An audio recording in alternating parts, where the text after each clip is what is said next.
The days of Nick Castellanos serving as the everyday right fielder are well in the rear view for this Phillies team. It looks to be a full-scale platoon for this Phillies outfield, with Nick Castellanos not cracking the starting lineup for 3 of the past 4 games. I do want to reflect on the entire outfield picture, why Harrison Bader has changed things so much, and what exactly is being said by Rob Thomson on the situation here. So we know the Nick Castellanos experience to this point. This is a guy that, when he is hot at the plate, can be electric to watch. That we know the defensive shortcomings that come with it. We know the attitude, the personality that he carries with him, and the experience, the roller coaster that you do have to ride. The problem with the Nick Castellanos conversation as a whole is the highs are high, but the lows are very low. Now, we are very much in a low point for Nick Castellanos, and to highlight exactly what I mean, that over the last 30 days, Nick Castellanos is batting 165 at the plate with 2 doubles, 1 home run, 1 RBI, 20 strikeouts, and a 460 OPS there. That is really bad stuff from Castellanos, and everyone is cognizant of that. Rob Thomson, to his credit, is responding here, that he is acting upon this. This is not something that, because he's on the books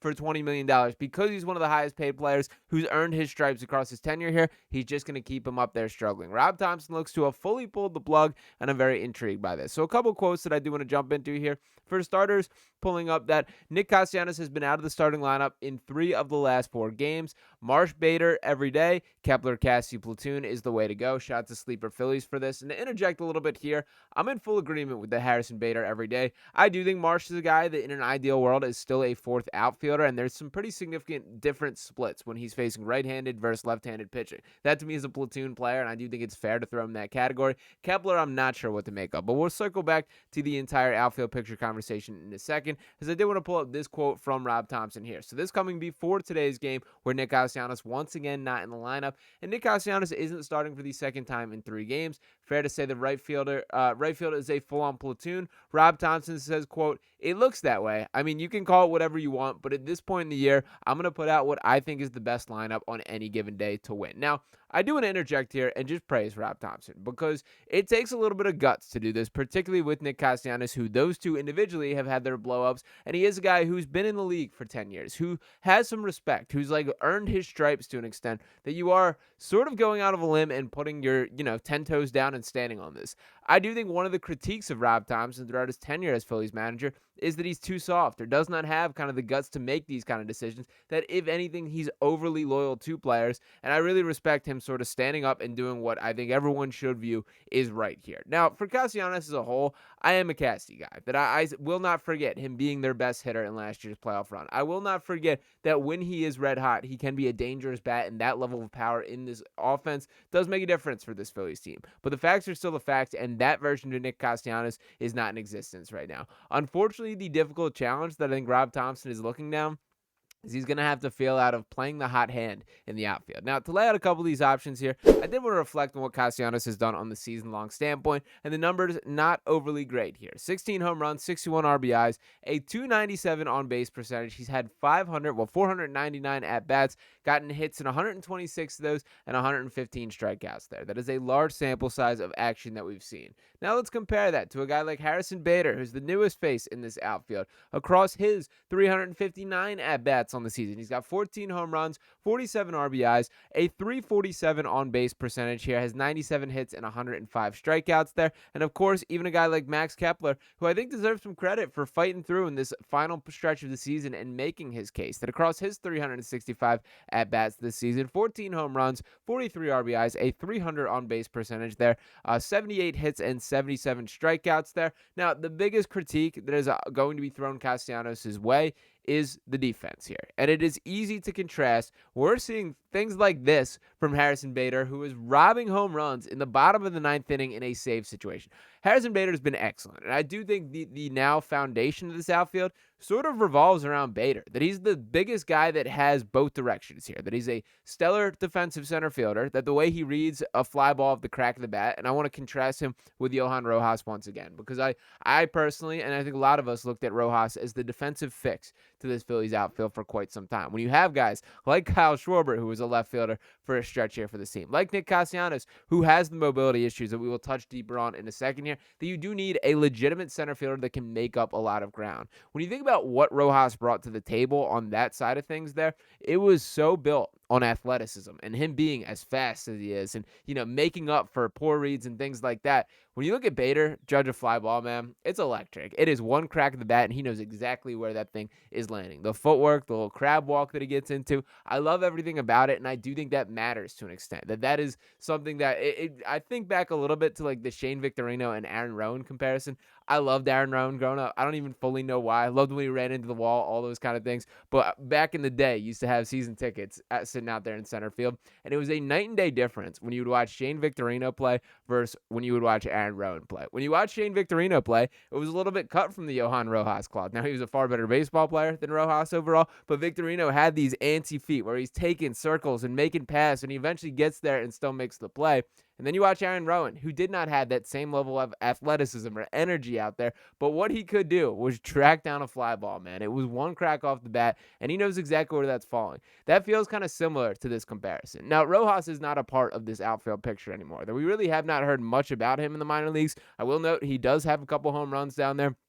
The swing, I do think, looks a little bit better, and I think probably the best thing for him in the long run is just to keep getting consistent at-bats down there. We know what he brings to the table defensively, and I do think that we'll see Johan Rojas again. There's a lot of questions that have to do with his outfield, with Nick Castellanos right at the front of this conversation, with him still having $20 million on his contract for next season, but nonetheless, Rojas not a part of the equation for this year. When you factor in that Bader brings that level of defense, along with what he's doing at the plate, which he's hit over 300 since he got to Philadelphia, has a little bit of pop to him, is able to find like doubles, hit gaps. He's a fairly complete hitter and a guy with a playoff resume that he's had some big moments in the postseason, particularly his time with the Yankees, that he was really impressive. He's a ball player. He's a gamer. He brings something to this Phillies team.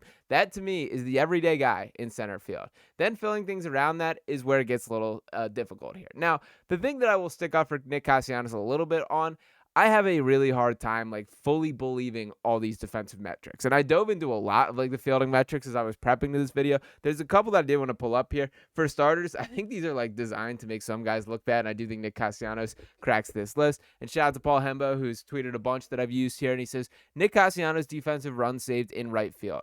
Minus 11 this season, which is tied for the fewest, meaning worst in the MLB, and minus 90 for his career, which is the fewest in the metrics histories.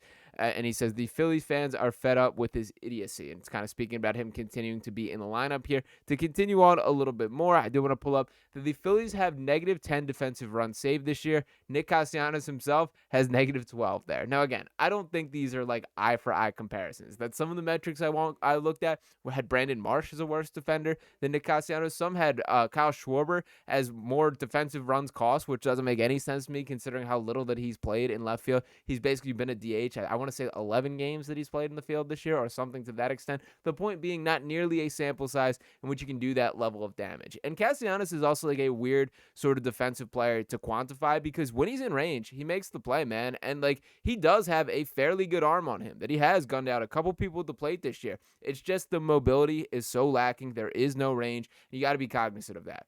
All this goes away if Nick Castellanos just mashes, but we have not got that. And I've always felt that Castellanos is kind of the sort of guy that you got to give tough love to. You got to, get under him, push him, that kind of thing. You can't let him walk all over you. You got to give it back to him a little bit.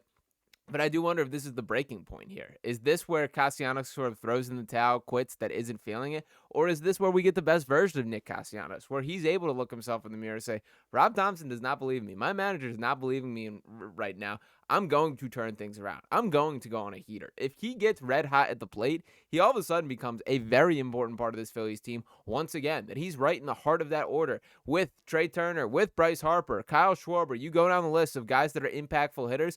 If Nick Castellanos is playing to his peak, he's right in that very same mix. But it feels like it's been so long since we've seen that version of Nick Castellanos. And I do wonder if maybe this is, I don't want to say the end of the line, but certainly the beginning of the end. As I do look ahead to this offseason, and when you think back to the trade deadline even, how much smoke there seemed to be around a Nick Castellanos trade, that we continue to hear those whispers and a little bit of growth from the Dave Dombrowski circles, that he continued to seek those type of alternatives there. with a longer period of time to evaluate that, I do kind of feel like Nick Castellanos is likely suiting up in a different jersey now. But for the time being, we'll see how the rest of this season shakes out. I do think it is a good problem to have that the Phillies now have multiple options in the outfield. That to me, it's kind of shifted from the beginning part of the season of none of these guys are quite the right option to now we have a couple different options that we can look at as, okay, this makes sense. And a lot of that is just a credit to Harrison Bader helping things settle out. Max Kepler finding himself a little bit. And I'm very impressed. That's another guy that I'll just say has not thrown in the towel at any point. He still has not been what we hoped he could be or what he could sign.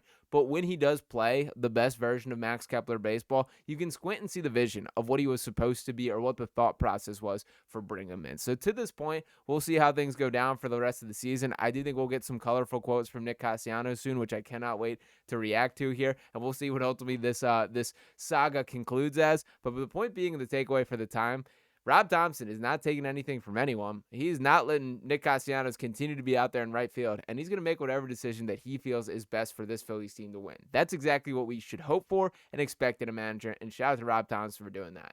Shout out to you guys as well for tuning into this video here. Let me know what you guys think about all this in the comments, and what is your ideal outfield configuration for this Phillies team? Drop those thoughts below. If you have not already, make sure to smash the subscribe on this video here. Drop it a like, and we'll be back. Talk with you next time. Peace.